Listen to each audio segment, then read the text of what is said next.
Well, I think that the thing that immediately pops up is Plato, who said that the unexamined life is not worth living. And I think that that examination that he's talking about is through a process of internalized dialogue that happens on the realm of consciousness, conscious of consciousness, interacting with itself. And like they used to talk about Socrates, he'd just be stuck in a place and he'd just stand there for minutes and minutes at a time. And they'd say, homie, what's it up here? What's going on? And he'd say, oh, I was talking with my daimon.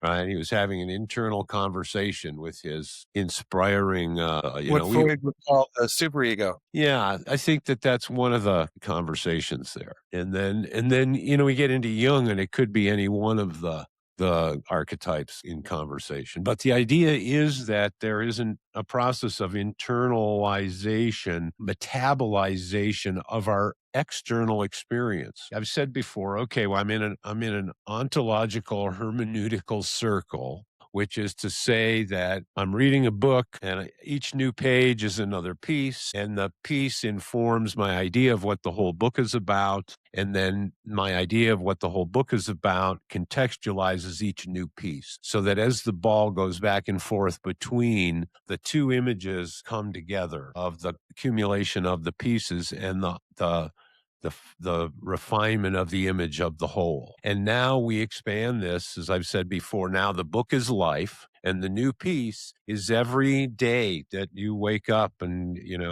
pour that bowl of Cheerios or whatever. This is the next piece, and every part, they're not all equal. And these pieces aren't just measured in time and space, but they're measured maybe in impact and modifications of your cognitive model of reality and how everything works. Like that is your picture of the book, the ontological, what it is. And then each new piece you hold up to that. But that holding up is what we're looking at. And what does that holding up mean? Part of that holding up of the new piece is it's not just informing your picture of the outside world. That's too easy. It's informing your picture of the inside world too, because that cognitive model was not just a perfect replica of the outside world.